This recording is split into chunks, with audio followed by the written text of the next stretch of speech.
Voilà, donc une fois qu'on aura vu l'algorithme, on va pouvoir faire ce qu'on appelle un diagnostic de pertinence, voir un petit peu comment ça fonctionne. Donc, il y a réellement, quand on lance une publicité sur Facebook, la possibilité de la diagnostiquer et de voir quels sont ses résultats potentiels.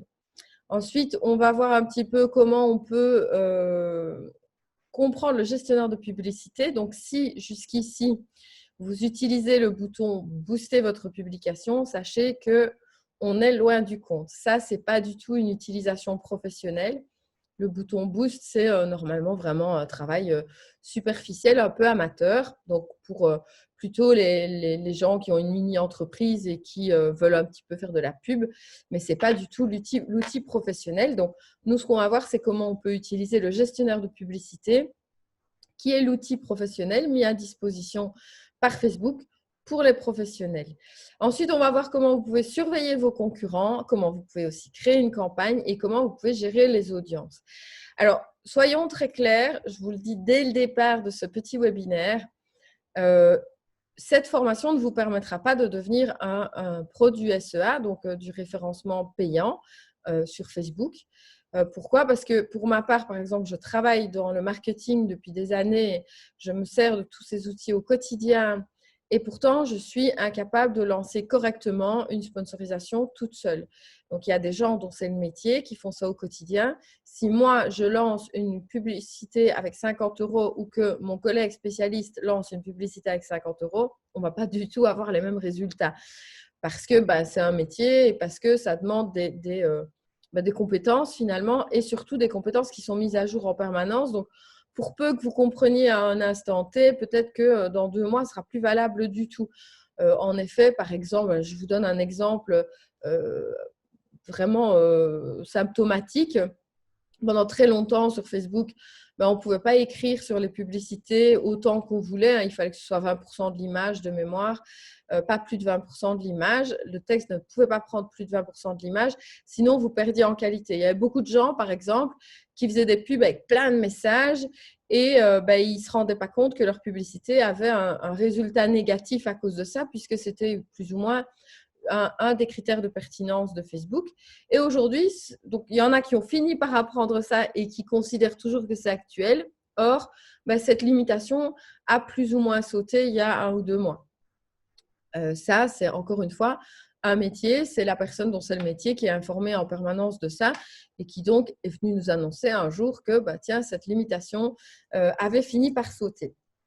Donc, le but, ce n'est pas de faire de vous les pros du référencement payant sur Facebook, mais au moins que vous compreniez ce qu'il ne faut pas faire déjà, ce qu'il faut faire plus ou moins, et que vous puissiez au moins aiguiller les gens qui bossent avec vous à cet égard, etc. Alors, pour comprendre l'algorithme, d'abord, l'algorithme, en gros,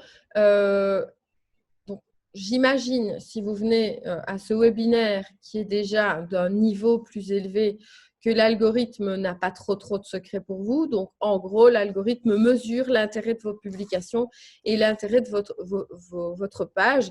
Et en fonction de son intérêt, vous allez faire un post, par exemple, super sur une page qui a un mauvais algorithme, le post va être moyennement vu. Vous allez faire un post super sur une page qui a un bon algorithme, le post va être très vu. Et vous allez faire un mauvais post sur une page qui a un mauvais algorithme, le post va quasiment pas être vu. Ça, c'est au naturel, plus ou moins.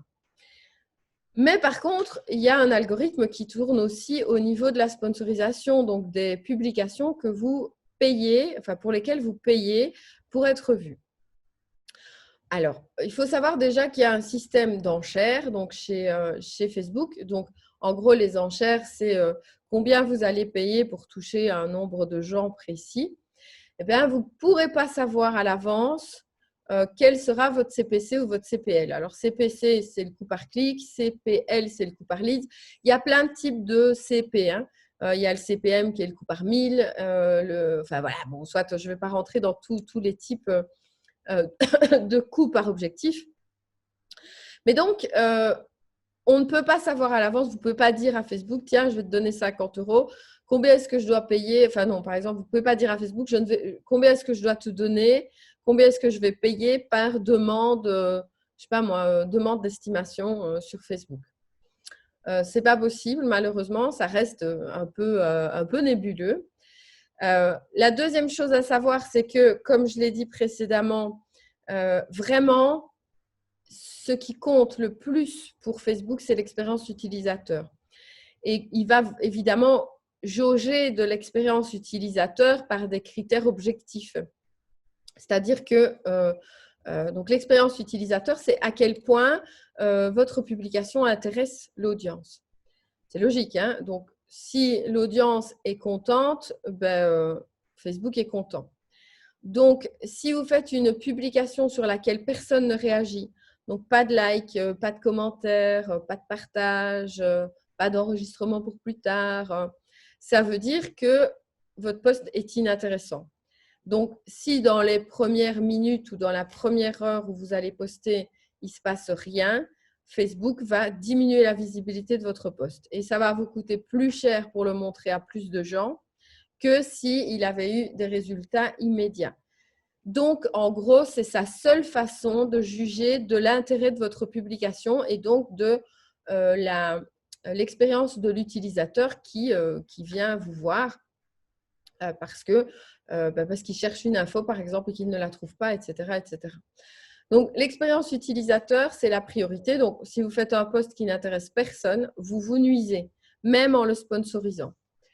Alors, il faut aussi mesurer la pertinence de vos publications. Donc, Facebook, il va en fait regarder quelle est votre stratégie d'enchère et votre budget. Donc, qu'est-ce que vous avez visé comme objectif? Combien est-ce que vous avez mis pour ça? Sur quel lieu, etc., etc. Donc, il va regarder un petit peu quelle était votre stratégie au niveau de la configuration de la campagne. Et il va mettre ça en relation avec le contenu de votre campagne. C'est-à-dire que, est-ce que c'est un contenu qualitatif? Par exemple, quand vous vous permettez de sponsoriser un bien avec des photos, disons-le très clairement, merdiques et floues, Facebook, lui, il sait que la qualité de la photo, le nombre de pixels, etc., est mauvais. Donc, il sait que vous êtes en train de le forcer à montrer quelque chose qui est mauvais. Donc, par définition, il va vous faire perdre des points dans la visibilité. Ou alors, il va aussi regarder robotiquement, hein, on est bien d'accord, il n'y a pas quelqu'un qui va s'amuser à aller vérifier toutes vos publications. Il va quand même aller voir si votre publicité est actuelle et tendance, c'est-à-dire avec des critères d'évaluation plus ou moins qu'on ne connaît pas évidemment, mais au niveau des couleurs, des messages, etc. Est-ce que vous utilisez des mots qui sont efficaces, pertinents, sympathiques, enfin bref. Et il va mettre tout ça en corrélation avec ce qu'il connaît, lui, de l'utilisation de tous les utilisateurs similaires à votre audience et il va décider si votre publication vaut la peine d'être plus montrée ou moins montrée. Donc, même en payant, vous êtes soumis à ces décisions qui ne sont pas péremptoires de la part de Facebook, hein, qui sont réellement basées sur énormément de statistiques. Donc, on ne peut pas dire que Facebook ne fasse pas bien son job à ce niveau-là, mais qui sont réellement des critères excluants finalement. Donc, il faut concevoir bien l'idée que sur base de ces statistiques, Facebook va exclure ou inclure votre publicité dans son système. Et qu'à 50 €, je répète, dépensés sur une page pour une publicité, vous n'aurez pas les mêmes résultats sur une autre page. Alors, votre publicité, vous allez pouvoir la diagnostiquer. Et en fait, il y a tout un diagnostic de pertinence qui se fait dans Facebook. Il y a vraiment des outils qui permettent de diagnostiquer votre publication et voir si elle est en dessous, dans la moyenne ou au-dessus de la moyenne. Alors, il va vous classer par rapport aux concurrents, donc aux annonceurs du même style que vous.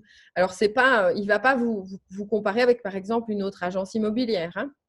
Il va vous comparer à des annonceurs qui ont la même audience, la même cible que vous et le même type de contenu. Alors, soyons clairs, il va déjà faire le lien, il va comprendre, lui, que vous êtes une agence immobilière. Et donc, a priori, il va déjà vous comparer avec les agences immobilières. Mais il va aussi vous comparer avec tous les annonceurs, par exemple, qui ont la même cible. C'est-à-dire, si vous ciblez, par exemple, je prends Dahlem, une région, une petite région comme Dahlem, il va prendre aussi tous les autres annonceurs de Dahlem qui ont une cible similaire, à savoir même tranche d'âge, etc. Donc, si vous avez un restaurateur qui poste des photos de super beaux plats sur la même cible, forcément, sa publication va souvent avoir un plus bel impact que votre publication qui, par exemple, propose alors un bien qui doit se vendre, mais un bien avec des photos moches, etc. etc. Donc, quand Facebook va regarder si votre post est aussi pertinent que celui de vos concurrents. Alors, s'il estime que votre publication est moins qualitative, il va en diminuer la visibilité. S'il estime que votre publication est plus qualitative, il va augmenter sa visibilité. Mais donc, il faut comprendre vraiment que vous allez payer plus cher si vos publicités sont mauvaises. Donc, si par exemple, vous faites une publicité avec Canva et que vous êtes nul en graphisme et que vous ne respectez pas des règles établies et purement mathématiques du graphisme, je prends par exemple, si j'écoute les graphistes chez nous, ils vont vous dire qu'un œil regarde une publicité de là à là, etc. etc. Mais Facebook est capable de comprendre ces règles-là et de les interpréter sur un visuel. Donc, il va vraiment regarder si vous respectez tout ça, si c'est bien fait, etc. etc. Donc, si vous vous plantez et que vous faites une publicité vraiment moche, par exemple, ça va se voir dans Facebook au niveau du prix que vous allez payer. Alors, si je prends par exemple, voilà, c'est ça souvent que les gens font. La plupart des gens qui ne connaissent rien à Facebook vont appuyer sur booster la publication et vont être très contents des quelques critères que cet outil donne comme accessibilité. Or, ça, ce n'est pas réellement un outil efficace et professionnel parce que ça ne va pas vous donner la mainmise vraiment sur tous les paramètres. Donc, ce qu'on va voir maintenant, c'est ce que c'est réellement que le gestionnaire de publicité. Donc, le gestionnaire de publicité qui est un outil interne à Facebook qui vous permet de gérer vos publications, de les promouvoir, mais aussi de les analyser derrière. Alors, si vous allez dans explorer tous les outils dans Facebook, dans le Creator Studio, vous allez pouvoir rentrer dans, vous voyez, gestionnaire d'événements qui va vous permettre de connecter votre site web à votre Facebook. C'est important parce que ça va vous permettre, par exemple, d'installer Pixel Facebook pour voir quand vous faites une publicité, quel impact elle a sur votre site web, ce qui est central donc, quand on fait de la sponsorisation. Donc, par exemple, est-ce que ça a généré un pic de croissance sur votre site web? La plupart des publicités en immobilier doivent évidemment amener à la conversion et donc amener les gens vers votre site web. S'ils ne les amènent pas vers votre site web, vous avez mal calculé votre coût la plupart du temps. Et alors, vous allez aussi pouvoir gérer dedans vos paramètres d'entreprise, c'est-à-dire gérer correctement les personnes, tout ce qui est lié, associé à votre entreprise. Et puis, vous avez l'onglet promouvoir, qui est vraiment le plus important et dans lequel vous avez accès au gestionnaire de publicité. Vous avez accès aussi aux audiences. C'est vraiment très rare, par exemple, quand on fait un audit de marketing d'une agence, il est très rare que, même en utilisant le gestionnaire de publicité, très rare que nous voyons des agences qui se servent correctement des audiences. La plupart du temps, les agences n'ont pas configuré les audiences. Or, les audiences, d'abord, ça vous fait gagner du temps parce que vous avez des audiences préconfigurées en fonction de votre objectif. Et puis aussi, ça vous permet vraiment de suivre les résultats de vos campagnes en fonction de type d'audience, etc., etc. Ça, c'est tout un travail. Par exemple, quand on fait un devis et qu'on gère une page Facebook et la sponsorisation d'une page Facebook et que je dis, par exemple, alors pour la gestion des publicités, on a besoin de 3 heures. Par exemple, on va me dire, ouais, vous avez besoin de 3 heures, comment est-ce possible? Oui, parce qu'évidemment, la personne en face de moi, elle a l'habitude de cliquer sur booster votre publication. et que ça lui prend 3 secondes. Mais la personne qui gère chez nous les publicités, elle va créer des audiences, elle va comparer les audiences, voir quelles audiences marchent le mieux, et puis créer des audiences similaires, créer des audiences similaires à d'autres pages. Par exemple, on peut créer des audiences similaires à des pages de concurrents. Elle va enregistrer les audiences qui marchent le mieux. Donc, c'est ça qui prend du temps, évidemment. Et ça, c'est un vrai job. Donc, si vous ne configurez pas vos audiences, vous ne pouvez pas réellement mesurer l'impact de vos résultats, concrètement. Alors, le gestionnaire de publicité, c'est l'outil avec lequel vous allez créer, gérer et suivre toutes vos campagnes. Et puis, alors, vous allez aussi pouvoir créer des règles automatiques pour vos publicités qui sont, pardon, excusez-moi, donc qui sont des règles qui vont se répéter le plus régulièrement possible. Alors, vous allez voir que vous avez aussi des choses à régler de base. Il y a les paramètres du compte publicitaire, par exemple. Il y a plein de fois où je débarque aussi dans une agence et où on m'annonce que quand je dis « Est-ce que vous avez un compte publicitaire ?» On me dit « Oui, déjà, on est tout fiers parce que la plupart du temps, les agences qui se gèrent un petit peu toutes seules, elles n'ont même pas fait ça. » Et en fait, quand on regarde le compte publicitaire, il appartient par exemple à un sombre employé qui est vaguement là pour faire un peu ça. Et en fait, ça veut dire que l'employé en question, il a accès à toutes vos données, il a accès à votre carte de banque, il peut aller sponsoriser d'autres pages. Enfin, avoir accès à un compte publicitaire, c'est normalement le propriétaire d'un compte publicitaire, c'est la société, donc l'agence immobilière. On n'est pas on ne possède pas un compte publicitaire au nom de quelqu'un. Donc, c'est l'entreprise qui possède et il y a des administrateurs de ce compte publicitaire. Donc, on fait très attention quand on configure son compte publicitaire naturellement. Alors, le Creative Hub, c'est un outil qui va vous permettre de créer des maquettes pour voir un petit peu ce que vous allez faire. Alors, honnêtement, c'est supposé vaguement remplacer un graphiste, mais ce n'est pas au point. On a déjà essayé et ça ne fonctionne pas génialement bien. Et puis, bon, alors, vous avez maximum de publicité par page. Bon, ça, c'est des données un peu plus précises. Et le planificateur de campagne qui va vous permettre vraiment de voir un petit peu plus loin et d'envisager ce que vous allez faire avec vos prévisions, etc., etc. Alors, vous pouvez ensuite aller dans les analyses et dans les rapports où vous allez pouvoir faire l'attribution, c'est vraiment pour de la mesure. L'expérience, c'est pour faire des tests. Alors, des tests payants, hein, donc ça veut dire que vous allez lancer par exemple 3 publicités en même temps pour faire une comparaison entre laquelle marche le mieux, par exemple en changeant les audiences ou en changeant le visuel, etc., etc. Le rapport d'analyse du trafic, ça va être le lien entre Facebook et votre site web. Donc, ça va vous permettre de voir un petit peu le lien entre vos publicités et votre site web. Les statistiques sont les statistiques complètes. Là, ça va beaucoup plus loin. Vous allez savoir aussi ce que les gens utilisent comme outil pour voir un petit peu ce que vous faites. Alors, l'Audience Insight, c'est vraiment pour aller voir des données précises sur votre audience. Gestionnaire de collaboration de marque, c'est ça. Par exemple, si vous faites du contenu de marque, c'est plutôt pour les influenceurs. Ça, donc, je ne vais pas rentrer dans les détails. Ou si un jour vous collaborez avec des influenceurs, ça peut être utile aussi. Et les rapports publicitaires sont des rapports exportés pour pouvoir analyser vraiment les résultats de vos campagnes. Alors, il y a la possibilité de surveiller un petit peu vos concurrents, par exemple en utilisant le Facebook Ads Library qui permet de voir une partie des publicités. Alors, vous ne dites pas que, par exemple, si vous allez sur ça, c'est un de mes clients sur l'immobilière Vanessa, ne vous dites pas parce que vous voyez une pub, un résultat, qu'il n'y a qu'une pub qui tourne. Hein. Ça ne veut pas dire ça, mais vous allez pouvoir en voir quelques-unes la plupart du temps. Alors, pour créer une campagne, voilà les étapes. C'est un petit peu compliqué, hein, je préviens. Donc, en premier, ça, c'est un petit export en trop, pardon. Faites pas attention, mon logo s'est mis 2 fois. Donc, en premier, la campagne. Donc, il faut comprendre qu'une une publicité se découpe en 3 éléments. Donc, on va avoir d'abord la campagne. C'est un groupe, en fait. C'est un ensemble, une campagne.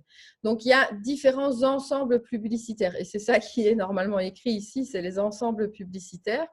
Donc, vous avez d'abord, on va dire, le parent, c'est la campagne. Et ce sont, ça va comprendre à l'intérieur les publicités qui ont le même objectif.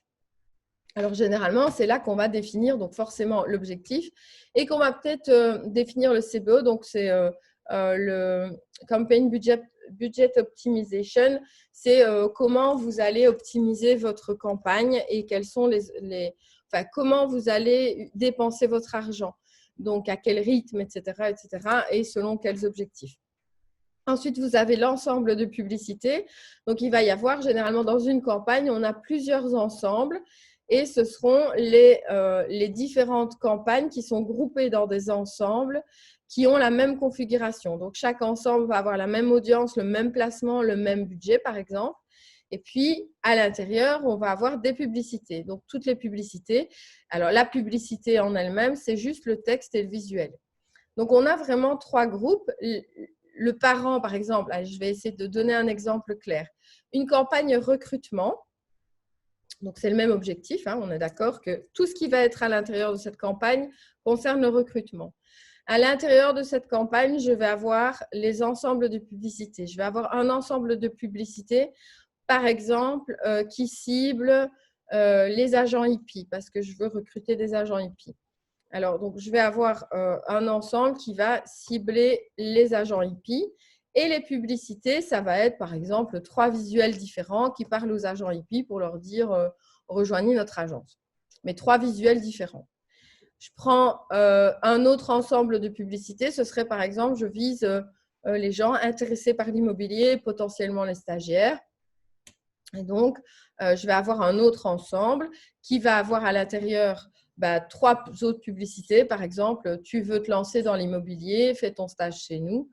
Et on va avoir 3 visuels différents avec un message différent. Et donc, on aurait une campagne de recrutement avec 2 objectifs, donc 2 audiences, par exemple. Alors, je pourrais avoir comme autre ensemble, un ensemble avec un autre placement. Donc, par exemple, le placement se ferait sur Instagram. Ou un autre budget, etc., etc. Donc, vous aurez compris, la campagne, c'est l'idée mère, l'objectif par an. Les ensembles, ce sont ou bien des ensembles différents par l'audience ou par le placement. Et dedans, les publicités qui sont les différents visuels et les différents textes.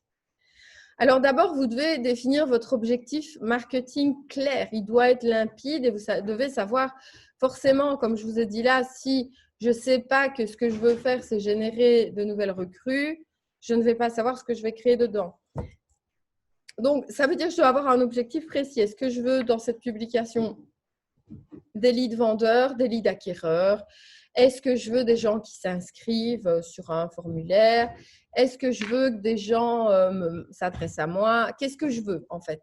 C'est la première chose à savoir, c'est évidemment l'objectif général de votre campagne. Alors, les objectifs dans le gestionnaire de publicité, il y en a plein. Enfin, il y en a plein. Il y a donc 3 grands objectifs. Les 3 grands objectifs, ce sont la sensibilisation. Donc, ça, c'est plutôt pour travailler votre notoriété. En gros, vous voulez vous faire découvrir. C'est la sensibilisation. Vous voulez sensibiliser les gens à votre existence, en gros. La considération, là, ça veut dire que les gens commencent réellement à penser à vous, à savoir que vous existez. Donc, la considération, on va déjà beaucoup plus loin que la sensibilisation. Et puis, il y a la conversion. Ça veut dire que là, les gens vont réellement faire quelque chose. Donc là, ils deviennent soit des clients, enfin, ils deviennent clients. Donc là, on est dans les 3 grands objectifs. Donc, See, Think, Do dans la stratégie. La stratégie marketing la plus connue, c'est See, Think, Do, Care. On va le voir un peu plus loin. Et donc, on est là dans le See, Think et le Do. Et ces grands objectifs vont être subdivisés en autres catégories d'objectifs. Donc, la sensibilisation, donc, vous voulez travailler la notoriété de la marque, donc vous voulez qu'on vous repère en fonction de certains objectifs. Ou la couverture, vous voulez juste le montrer à un maximum de gens. La considération, Là, vous voulez soit faire du trafic, c'est-à-dire envoyer les gens vers votre site web ou vers un endroit précis, ça peut être une landing page, bref, un trafic. Vous voulez générer des interactions. Là, c'est typique aussi. Tiens, j'ai souvent des clients qui me disent « Ouais, je regarde mon concurrent, il a plein de likes sur ses publications. Moi aussi, je veux des likes sur mes publications. » C'est typiquement ça, une remarque de quelqu'un qui n'a pas du tout compris ce qu'on faisait dans les objectifs. On peut générer plein de likes et de commentaires, etc. en visant l'objectif interaction. Maintenant, est-ce que c'est ce qu'on fait, par exemple, quand on publie un bien? Non, la plupart du temps, non. Ce n'est pas du tout ce qu'on veut. Que les gens likent la publication, c'est très bien. Nous, ce qu'on veut la plupart du temps, c'est soit de le montrer à un maximum de gens, soit de générer du trafic vers le site web. Mais les interactions, les likes, etc., c'est bien pour booster un petit peu l'algorithme. Mais ce n'est pas l'objectif principal. Et pourtant, c'est un des objectifs quasiment automatiques dans le boost. Parce que, en fait, Facebook a compris que les gens sont très contents quand ils voient plein de likes sur leurs publications. Et alors, Facebook, il donne aux gens ce qu'ils ont envie, en fait. Mais vous pouvez toujours continuer à choisir l'interaction. Alors, vous pouvez choisir l'installation d'applications si vous avez une application liée à votre communication. Les vues de vidéo, ça, c'est si vous avez une vidéo et que vous voulez qu'elle soit vue par un maximum de gens, c'est dans la considération, puisqu'on sait que les gens vont devoir carrément regarder la vidéo. La couverture va viser, par exemple, quand vous mettez juste une publication avec un message, une photo avec un message, mais il n'y a pas besoin de 10 secondes pour voir le message. Tandis que les vues de vidéo, si vous voulez que les gens cliquent sur la vidéo, l'ouvrent et la regardent dans son intégralité, c'est cet objectif-ci qu'il faut viser. La génération de prospects, c'est pour générer donc des prospects, que ce soit vendeurs ou acquéreurs en fonction de votre objectif. Alors, sachant que les formulaires prospects de Facebook ont un gros défaut, c'est que la majeure partie du temps, ça génère des leads très peu qualifiés dans Facebook. Donc, c'est rarement une stratégie qu'une agence de communication qui a déjà testé le truc va utiliser, parce qu'en fait, vous allez avoir des inscrits, mais c'est des gens qui vont s'inscrire sur un coup de tête pendant qu'ils sont sur Facebook et finalement, on se rend compte qu'ils sont peu qualifiés. Alors, vous allez avoir plein de gens qui s'inscrivent et puis quand vous les rappelez, ils s'en foutent en fait. Alors, c'est en train de s'améliorer un petit peu, mais encore récemment, dans une campagne qu'on a encore retestée chez un client, quand les agents ont appelé, les gens disaient « Ah oui, non, mais je me suis trompée ». Alors, bon, se tromper, c'est un peu délicat parce qu'il y a quand même pas mal de champs à remplir. Mais malgré tout, bon, voilà. C'est moins efficace, par exemple, qu'une campagne de trafic qui mènerait vers un formulaire sur votre site web où les gens s'encodent sur votre site web. Parce que ça a quelque chose de beaucoup plus engageant que d'être déjà sur votre Facebook, sur votre site web. Ça a quelque chose de plus engageant pour les gens.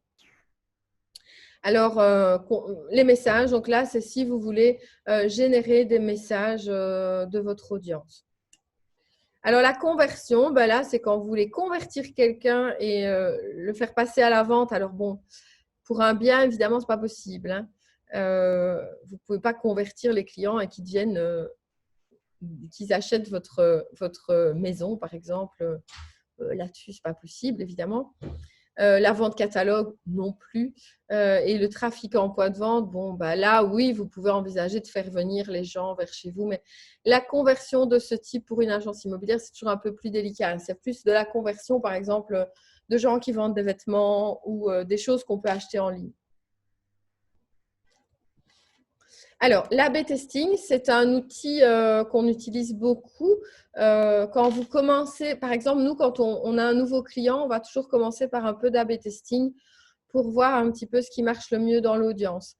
Et de toute façon, quand vous n'y connaissez rien, c'est toujours mieux de faire de l'A/B testing au départ pour voir un petit peu les variantes de vos publicités, laquelle va le mieux marcher. Alors, nous, on le fait aussi pour des campagnes vraiment importantes.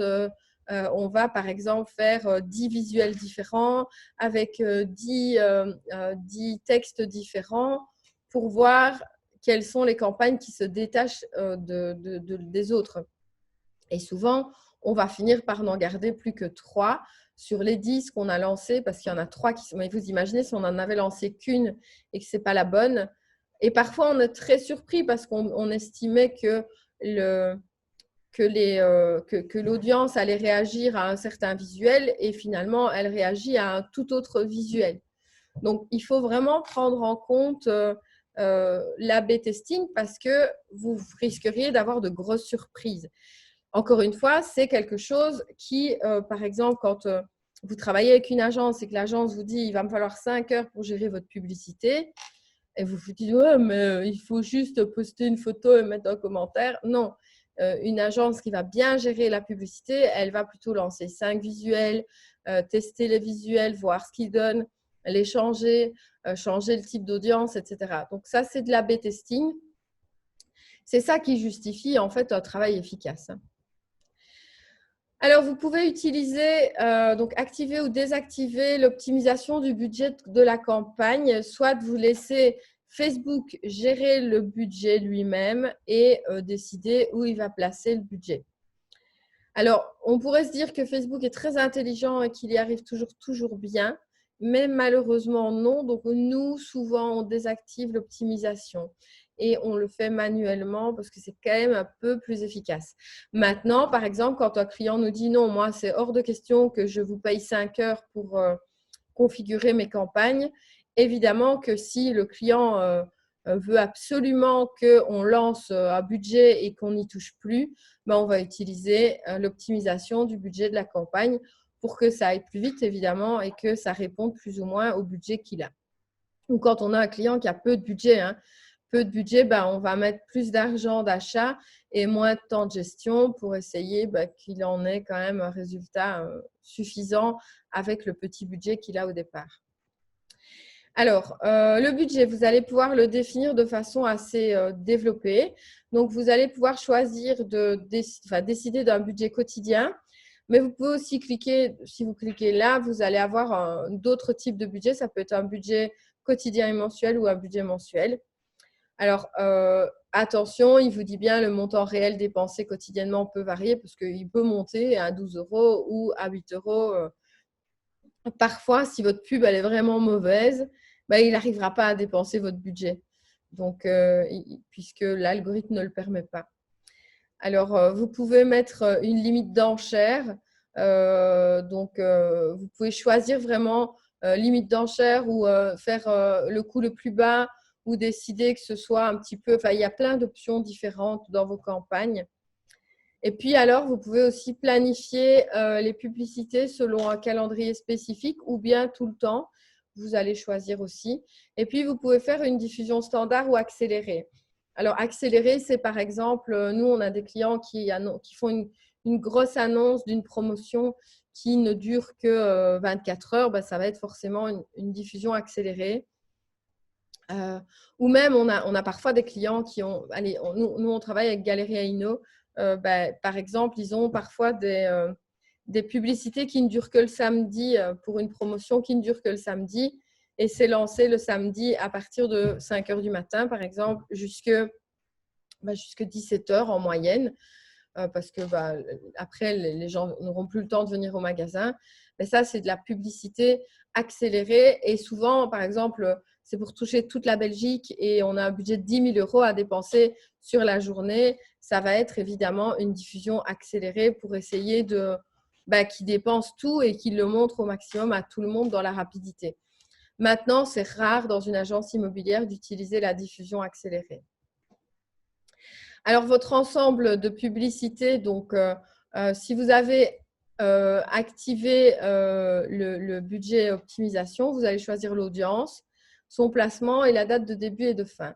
Si vous avez déjà configuré des audiences, vous allez pouvoir choisir dans vos audiences préconfigurées. Évidemment, ça, par exemple, au départ, quand on travaille avec une agence immobilière, on a beaucoup de temps de gestion parce qu'on a besoin de créer toutes les audiences, etc., etc. Mais évidemment, la deuxième année, nos audiences, elles sont créées et on les entretient. Et donc, ça devient un temps de gestion qui est de plus en plus réduit finalement parce qu'on va pouvoir sélectionner des audiences déjà créées, etc. Donc, l'air de rien, c'est quand même un investissement de travailler correctement vos audiences parce que quand elles sont bien travaillées, après, c'est un temps en moins à faire. Alors, le placement, vous allez choisir où vous voulez diffuser votre annonce. On va voir un petit peu. Et la date de début et la date de fin est très importante.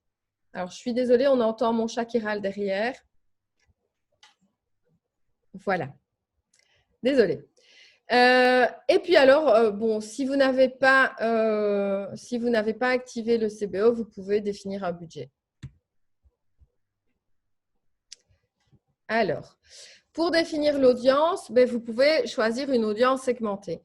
Alors, attention que quand vous choisissez une audience trop petite et que le budget est trop élevé, ben, Facebook va tout le temps laisser votre publicité dans ce qu'on appelle l'apprentissage limité. Alors, il faut savoir donc que une des grosses particularités de Facebook, c'est que quand on lance une publicité, pendant un certain temps, elle reste dans ce qu'on appelle l'apprentissage. Alors, ça veut dire, par exemple, qu'on a souvent des clients qui vont nous demander d'annoncer un truc très important pour eux sur une semaine et ils vont mettre un gros budget. Et ben, le premier jour, il n'y a pas des résultats de fifou. Pourquoi? Bah, tout simplement parce que la publicité est en apprentissage. C'est-à-dire que Facebook est en train de la tester lentement, il prend son temps. Comme on ne l'a pas mis en accéléré, bah, il ne se force pas parce qu'en accéléré, il ne fait aucun apprentissage. Et donc, ça permet en fait d'optimiser réellement le résultat final, mais ça veut dire que le premier jour, bah, il faut quand même aller dans les 24 heures d'apprentissage à Facebook pour arriver à un super bon résultat. Et si vous avez mal configuré votre audience, qu'elle n'est pas bien adaptée et que le rapport budget et audience est trop bas, ben, en fait, elle va rester en permanence en apprentissage puisqu'elle n'arrive pas à apprendre sur un suffisamment grand nombre de gens. Donc, configurer l'audience, c'est vraiment, vraiment important. Par exemple, vous avez une page Facebook où il y a 200 personnes et vous voulez annoncer quelque chose à ces 200 personnes uniquement et vous voulez absolument cartonner et le montrer et vous mettez 600 €. Facebook va peut-être vous dire bah, c'est trop petit comme audience, je ne peux pas dépenser 600 €. Alors, il va vous le dire, vous n'allez pas regarder, vous n'allez pas faire attention et puis en fait, il va rester en apprentissage et il ne va pas le montrer à tout le monde au final. Alors, une chose importante. Quand vous comparez votre audience et votre budget, par exemple, j'ai des gens à qui je dis OK, vous voulez cibler qui? Oh, moi, toute la Wallonie. OK, et vous avez quel budget? On me dit 50 € par jour. Donc, 50 € par jour ne vous permettra pas de toucher toute la Wallonie. Hein. Il faut vous dire que quand on fait des campagnes, par exemple, qui doivent toucher allez, je vais reprendre ma calculette que je n'ai pas, évidemment, si je l'ai. Je vais prendre ma calculette. Donc, vous voulez toucher, par exemple, 6 millions de personnes. Parce que dans votre audience, vous me dites toute la Wallonie, et par exemple, c'est 6 millions de personnes. Bah, si même on arrivait à un coût de 10 centimes par personne, c'est 600 000 € qu'il faudrait pour toucher vos 6 millions de personnes. Il faut être lucide. Hein. Donc, quand vous avez une cible, il ne faut pas espérer que vous allez la toucher avec un budget dérisoire. Donc, on va plutôt réduire votre audience. Par exemple, si je voulais toucher l'endroit où je vis, où il y a 12 000 personnes et que j'avais 10 centimes par personne en moyenne, ben, il me faudrait 1 200 € pour les toucher tous une fois. Donc, ça fonctionne réellement comme ça. Quand quand vous achetez une publicité dans un magazine et qu'on vous dit, voilà, le magazine est diffusé à, je ne sais pas moi, 100 000 personnes et que ça coûte, je ne sais pas, 3 000, 4 000, 5 000, 6 000 € pour être dans ce magazine, ça ne vous semble pas étrange. C'est la même chose pour Facebook. Il ne faut pas non plus… Alors, on arrive dans les coûts les plus bas. On a des vues de vidéos généralement à 2 cents. Et donc là, vous pouvez espérer toucher 100 000 personnes pour 2 000 € avec une vidéo. Donc, il faut vraiment être très clair sur l'audience que vous voulez cibler et être lucide sur le coût de cet impact. Donc, quand on me dit j'ai 200 € à mettre et je veux toucher tout Bruxelles, j'ai 200 € à mettre sur le mois et je veux toucher tout Bruxelles, c'est complètement ridicule. Donc, il faut être lucide que le minimum du coût par personne, c'est 2 centimes et c'est avec des vidéos. Et qu'on va jusque parfois 50 centimes. Donc, vous devez vraiment comprendre ce que vous voulez faire. Et dans Facebook, quand vous ciblez votre audience, vous allez réellement voir, il va vous dire, OK, cette audience-là, c'est autant de personnes, c'est 1 200 000 personnes. Et bien alors, réduisez jusqu'à arriver à toucher ce que vous voulez réellement. Alors, segmentez vos audiences, c'est-à-dire que généralement, on parle encore une fois de la stratégie See, Think, Do, Care, que je vais expliquer un petit peu plus loin. Et donc, l'idée, c'est qu'on restreint l'audience de plus en plus pour essayer de la convertir. C'est-à-dire qu'on va exclure, quand on va faire une pub en See, donc juste de notoriété, eh bien, ceux qui n'auront pas du tout réagi sur le See, on va les exclure de la publicité Think. Et puis, ceux qui n'auront pas réagi à la publicité Think, on va les exclure de la publicité Do. Et l'objectif, c'est que ça coûte de moins en moins cher. Et donc, qu'on puisse convertir un maximum de gens pour un minimum d'investissement. Donc, si, par exemple, vous faites une pub qui dit qui vous êtes, une agence immobilière, les gens qui n'ont pas cliqué sur cette agence juste pour voir ou qui n'ont pas regardé, c'est qu'ils ne cherchent pas d'agence immobilière. Donc, vous pouvez déjà les exclure de, par exemple, votre pub de biens ou votre pub sur vos services. Et puis alors, les gens qui n'ont pas réagi ni à vos biens ni à vos services, vous pouvez les exclure de votre campagne d'estimation parce qu'ils n'ont eu aucun intérêt pour l'immobilier jusqu'ici. Il n'y a aucune raison qu'ils fassent une demande d'estimation de leurs biens. Et bien ça, c'est vraiment la segmentation d'audience. Petit à petit, on exclut des audiences qui ne sont pas utiles. Tout en continuant finalement à cibler l'audience plus généralement en See et en Think, puisque petit à petit, cette audience, il y en a qui vont rejoindre le Do petit à petit en fait. Alors, le placement, vous allez pouvoir choisir le placement automatique ou manuel. Alors, vous pouvez faire du placement sur Facebook, sur Instagram, sur Messenger, enfin dans Messenger. Et alors, il y a aussi l'audience network.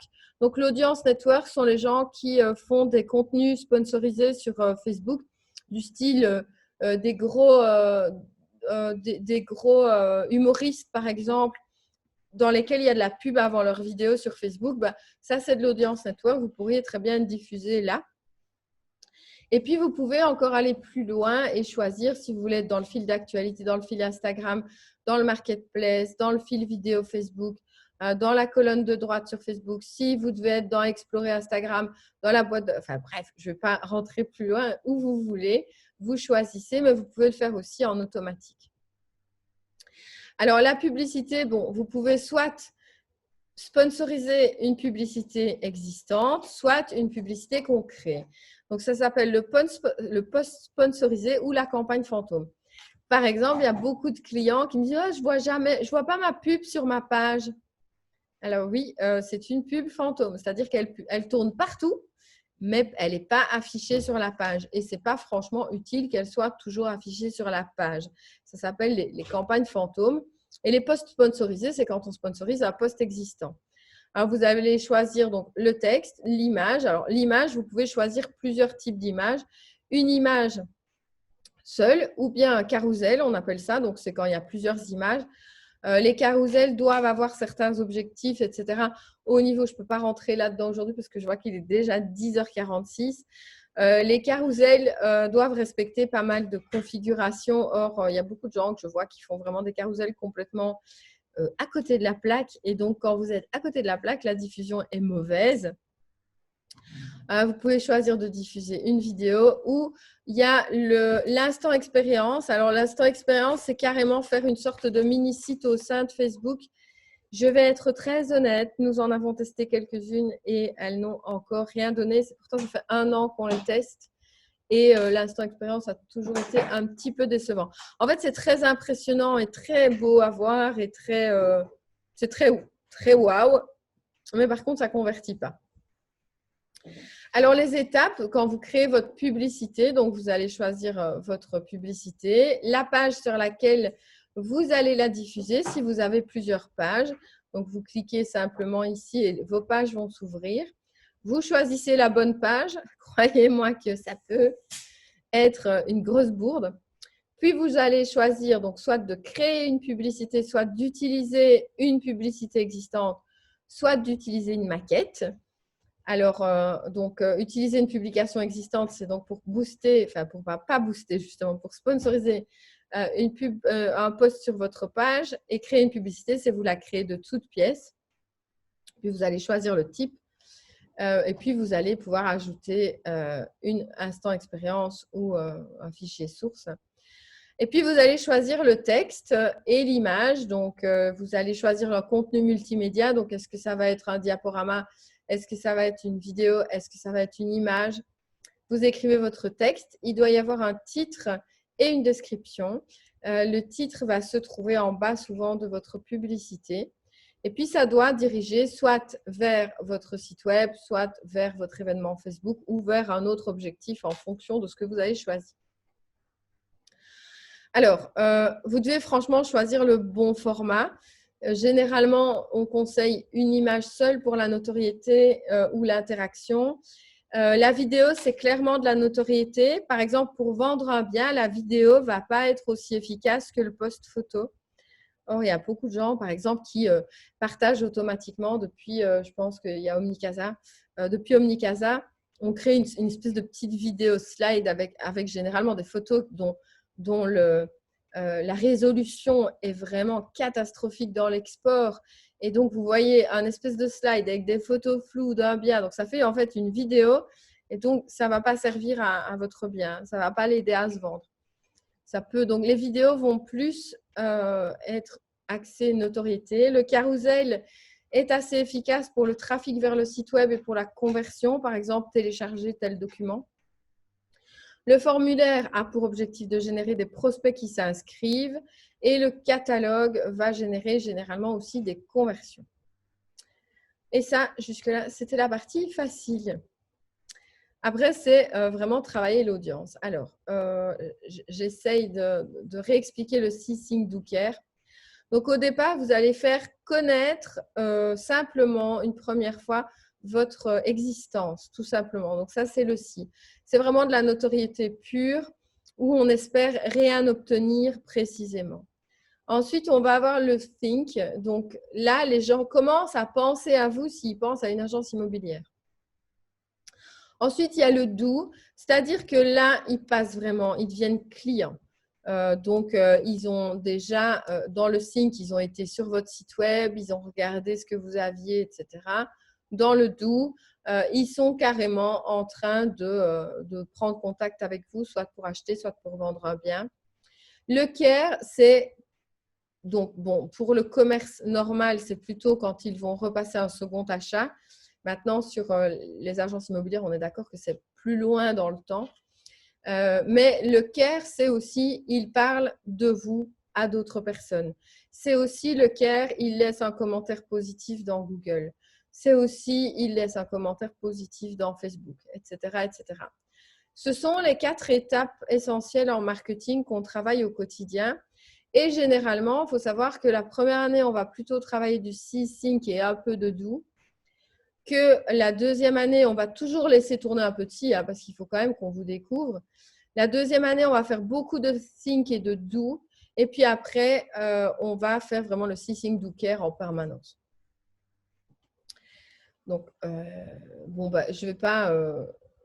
voilà, c'est l'entonnoir. En fait, donc, c'est aussi pour que vous puissiez comprendre que ça va…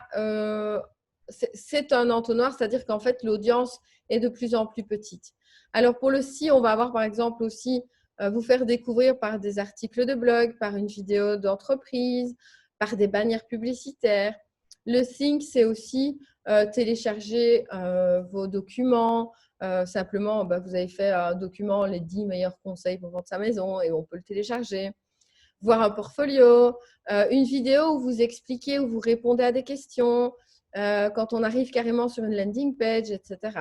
Le 12, c'est vraiment là, on a appelé votre numéro de téléphone, on a rempli un formulaire de conversion, une landing page, on l'a rempli, etc. Donc, on arrive vraiment à devenir vos clients. Et le care, bah, là, on va encore plus loin, c'est-à-dire qu'on donne des références. Alors, il va falloir affiner l'audience en fait par intérêt. Donc, en faisant des tests au sein d'une même campagne, vous allez pouvoir dire, bah, tiens, toute cette audience-là, elle est intéressée pour être pour le moment à l'achat. Toute cette audience-là, elle est intéressée par les contenus qui parlent de la vente. Et donc, souvent, c'est l'audience qui parle de la vente que vous allez le plus mettre en avant. Alors, il faut vraiment travailler beaucoup l'inclusion, c'est-à-dire faire découvrir les gens, faire découvrir votre agence aux gens, mais il faut aussi exclure des gens de certaines audiences et de certaines campagnes.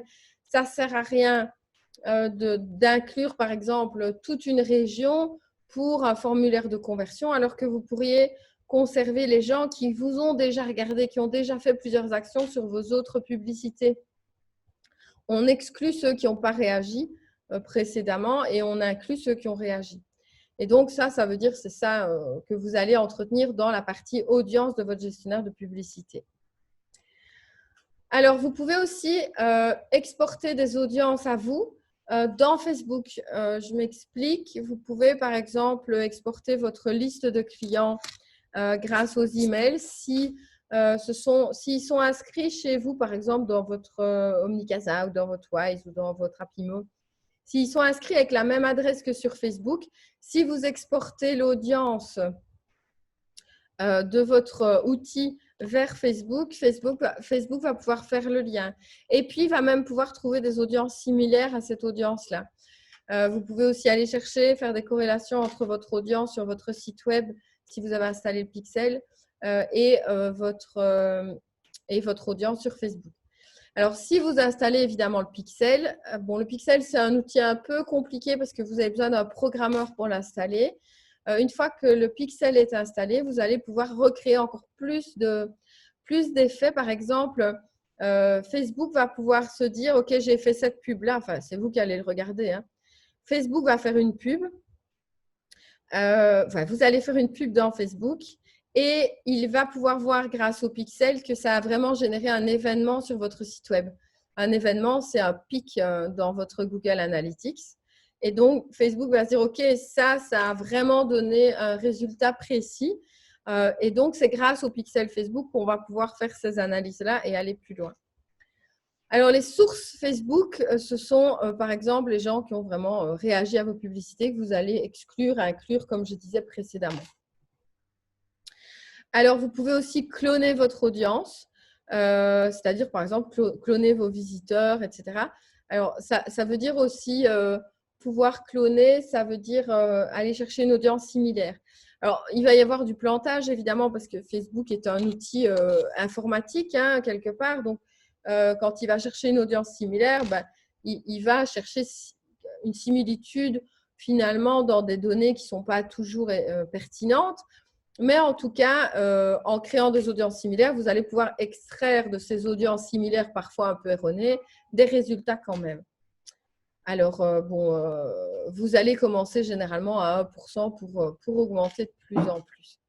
Alors, pixel et événements, on peut tout tracer grâce au pixel Facebook. Il faut le placer évidemment un peu partout.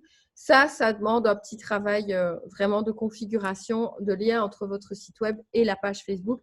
Je ne vais pas rentrer dans le détail parce que d'abord, je ne sais moi-même pas comment ça marche parce que je fais appel à l'équipe pour ça. Je vous dis, hein, il y a plein de choses, je comprends, je peux vous l'expliquer, mais il y a plein de choses que je ne suis pas capable de faire et pour lesquelles j'ai clairement besoin de gens dont c'est le travail dans mon équipe. Alors, voilà, j'ai fait plus ou moins le tour. Je suis pile poil dans les temps, il est 10h57. Si vous avez des questions, vous pouvez déjà me les écrire. Vous pouvez me les écrire ici dans les questions-réponses. J'imagine que vous vous rendez bien compte que c'est quand même quelque chose d'assez complexe. Vous pouvez nous retrouver sur le groupe Flex for Imo. Si vous avez des questions, vous pouvez passer par là. Vous pouvez aussi m'écrire à cc@flexvision.be. Et puis, vous pouvez revoir ce webinaire sur la page YouTube Flex for Imo. sachez que donc vous pourrez du coup ralentir les explications, etc. On est toujours disponible pour répondre à vos questions, donc n'hésitez pas à nous les envoyer. Généralement, j'essaye toujours de répondre à ces questions dans le groupe Flex4Imo. Donc, dans tous les petits posts quotidiens sont souvent des questions que je reçois régulièrement ou alors des petites infos qu'on nous donne, enfin que les membres de l'équipe nous donnent quand ils viennent de savoir, par exemple, qu'il y avait un outil qui ne marchait plus sur Facebook, etc., etc. Voilà, j'espère que ça a un petit peu pu vous éclairer sur comment générer des pubs sur Facebook. Je suis consciente que c'est un domaine très complexe. Je vous dis, chez nous, on a 2 personnes qui ne font que ça de leur journée et qui étudient ça toute la journée, qui voient les changements toute la journée. Donc, c'est un petit peu quelque chose qu'il ne faut pas confier à n'importe qui parce que si vous voulez bien le faire et pas dépenser de l'argent pour rien, finalement, il faut vraiment s'y consacrer correctement. Mais en tout cas, normalement, avec les bases que vous venez de comprendre, vous devriez au moins pouvoir comprendre ce qui est le mieux pour vous. Voilà. Je vous souhaite une excellente journée, un excellent vendredi et profitez bien de votre week-end qui arrive et dont nous avons besoin. Ah, je vois que j'ai quand même une petite question. Merci. C'est gentil. Ça fait plaisir aussi. Un petit merci. Donc, merci beaucoup pour ce merci. Et à bientôt sur Flex4Imo, sur le groupe et partout ailleurs. Merci. Au revoir.